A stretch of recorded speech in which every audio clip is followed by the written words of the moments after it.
السلام علیکم دوستو، Indian chief of army staff کے سعودی عرب کے دورے سے پہلے ہی جنرل راحیل شریف نے اپنی تیاری مکمل کر لی۔ دوسری طرف موجودہ چیف جنرل باجوہ اور عمران خان کا محمد بن سلمان کو پیغام بھی پہنچ چکا ہے کہ ہوش کے ناخن لو، بھارت ہمارا دشمن ہے۔ دوستو، بھارت کے آرمی چیف کا پہلا سعودی عرب کا دورہ بھی متوقع ہے۔ اس دورے کی وجہ سے سابقہ آرمی چیف نے کیا تیاریاں کی ہیں اور وزیر خارجہ شاہ محمود قریشی نے جنرل باجوہ اور عمران خان کا کیا پیغام سعودی عرب کو پہنچایا ہے، ان سب کا جائزہ لینے سے پہلے حسب روایت چینل پہ نئے آنے والے دوستوں سے التماس ہے کہ چینل کو سبسکرائب کریں اور پیج کو لائک کرنا نہ بھولیں تاکہ آپ کو بر وقت ہماری نیو ویڈیوز موصول ہو سکیں۔ تو آئیے چل کر اہم خبروں پر نظر ڈالتے ہیں۔ پیارے دوستو، پاکستان کے سابقہ army chief general Raheel Sharif نے اپنی سروسز کے دوران جو بھی کارنامے انجام دیے وہ کسی سے بھی ڈھکے چھپے نہیں ہیں۔ انہی کی وجہ سے بھارت کو پسپا ہونا پڑا۔ انہوں نے فوج کو مضبوط کرنے کے لیے جو اقدام کیے ان سے ہر بندہ بخوبی واقف ہے۔ نہ صرف دہشت گردوں کو بلکہ ان کے جتنے بھی سپورٹرز تھے ان سب کو بھی وہ سبق سکھایا کہ وہ ساری زندگی اس سبق کو یاد رکھیں گے۔ جب وہ پاک چیف کے عہدے پر فائز ہوئے تو انہوں نے بھارت کو یہ پیغام دیا تھا کہ تمہارا پاکستان سے پنگا لینا تمہارے لیے بہت مہنگا پڑ سکتا ہے اور یہ صرف تمہاری موت کو بلاوا ہے۔ جنرل راحیل شریف نے ملک کو طاقتور بنانے اور فوج میں بہتری لانے کے لیے جو کارنامے سر انجام دیے وہ بھی قابل فخر ہیں۔ انہوں نے کشمیر کے ایشو کو بھی جس طرح عالمی برادری پر واضح کیا وہ بھی ایک خاص کارنامہ ہے۔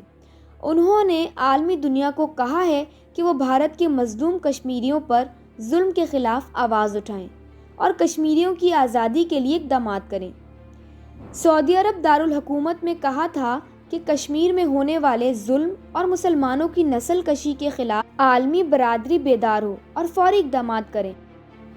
ناظرین، انہوں نے اپنی فوج کے مورال کو بلند کرتے ہوئے کہا تھا کہ پاک فوج کسی بھی ہنگامی صورتحال سے نمٹنے کے لیے ہر وقت تیار ہے۔ انہوں نے عمران خان کی خدمات کو بھی سراہا اور کہا کہ ملک کو ترقی کے راستے پر ڈالنے کے لیے اچھی کوشش کرتے رہیں۔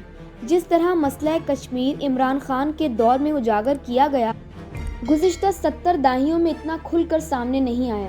انہوں نے ہمیشہ سعودی پالیسی کی بھارت نوازی پر مزاحمت کی ہے۔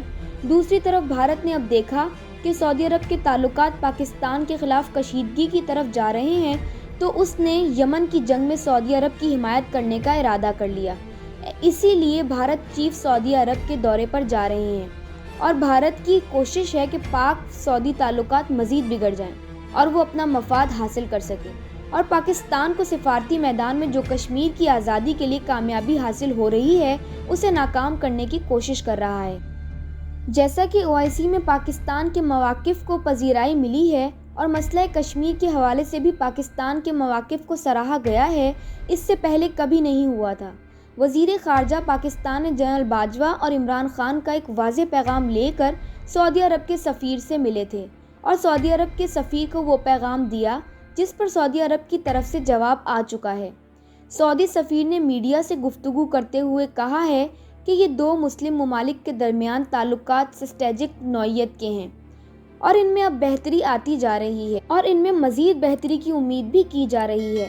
سعودی سفیر نے یہ بھی امکان ظاہر کیا کہ عنقریب سعودی عرب اور پاکستان کے دونوں اہم شخصیات ایک دوسرے کے ملکوں کا دورہ بھی کریں گی۔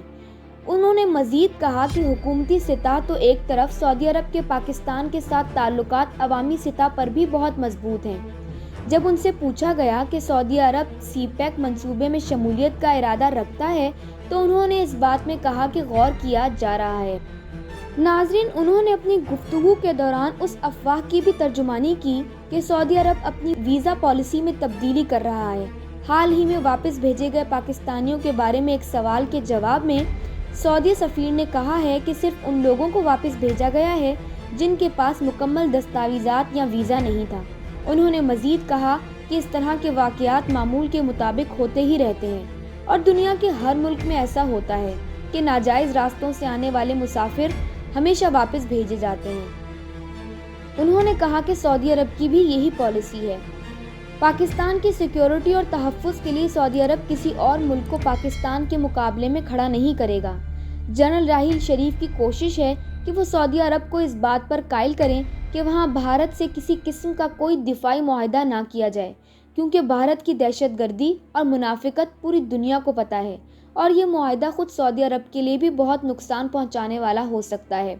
اقوام متحدہ نے بھی بھارت کو دہشت گردوں کی صف میں لا کھڑا کیا ہے اور کہا ہے کہ دہشت گردی میں بھارت کا بڑا ہاتھ ہے۔ اس صورتحال میں سعودی عرب نے بھارت کے ساتھ دوستی کا ہاتھ بڑھایا تو یہ اس کے لیے بہت نقصان دہ ہوگا۔ اس سلسلے میں پاکستان کی طرف سے سعودی حکومت کو بھی پیغام پہنچایا گیا ہے۔ ناظرین، جاپان کے اخبار ایشیا نے ایک خبر میں کہا ہے کہ پاکستان کی ترقی ایران اور ملیشیا گروپ میں شامل ہونے کی وجہ سے بہت سی مشکلات کا سامنا کر رہی ہے۔ انہوں نے مزید لکھا ہے کہ سعودی عرب نے پاکستانیوں کے ورک ویزے پر بھی پابندی لگا دی ہے۔ یہاں یہ بھی بات یاد رکھی جائے کہ عرب ممالک سے پاکستانیوں کو بہت سی دھمکیاں مل رہی تھیں کہ اگر پاکستان نے اسرائیل کو تسلیم نہ کیا تو ان کے خطرناک نتائج کا ذمہ دار بھی پاکستان خود ہی ہوگا، لیکن پاکستان نے صاف الفاظ میں اسرائیل کو تسلیم نہ کرنے کا اعلان کر دیا تھا اور اب عالمی طور پر یہ اطلاع گردش کر رہی ہے کہ سعودی عرب سمیت اسرائیل پاکستان کے در پہ آزاد ہے۔ عرب ممالک نے اسرائیل کے 50,000 شہریوں کے نئے سال کی تقریبات منانے کے لیے ویزے جاری کر دیے ہیں اور اسرائیلی شہری عرب کے علاقے میں اپنے پرچم کے ساتھ موج مستی میں دکھائی دیتے ہیں۔ یہ بھی بتاتے چلیں کہ ایک اور خلیجی ملک نے پاکستان کے خلاف فیصلہ کر لیا ہے اور اس کی وجہ اسرائیل کو تسلیم نہ کرنا ہے۔ سلطنت عمان کے پاکستان کے ساتھ بہت اچھے تعلقات ہیں اور ان کے حالیہ علمیہ کے مطابق اس نے عمان آنے والے مسافروں کے لیے فری ویزے کا اعلان کر دیا ہے اور جن ممالک کو یہ سہولت دی گئی ہے وہ بغیر ویزے کے عمان آ سکتے ہیں۔ ان میں یورپی یونین، جنوبی امریکہ، برازیل وغیرہ وغیرہ شامل ہیں۔ دوسری فہرست میں جاپان، نیوزی لینڈ، امریکہ، عراق، ایران، آذربائیجان اور ان کے علاوہ دیگر ممالک بھی شامل ہیں۔ لیکن افسوس کی بات یہ ہے کہ عمان یہ سہولت پاکستان کو فراہم نہیں کر رہا۔ آپ اس بات سے اندازہ لگا سکتے ہیں کہ سارا عرب علاقہ اس وقت پاکستان کے خلاف اسرائیل کی حمایت میں ہے۔ بس پاکستان کو اپنی خارجہ پالیسی میں تبدیلی لانی ہوگی کہ کون سے ملک ہماری حمایت میں ہیں اور کون سے منافق، اور ایسے منافقوں سے دوری اور مخلص دوستوں سے دوستی اور تعلقات کو مزید اچھا کرنا ہوگا۔ پیارے دوستو، آج کی اس ویڈیو میں بس اتنا ہی۔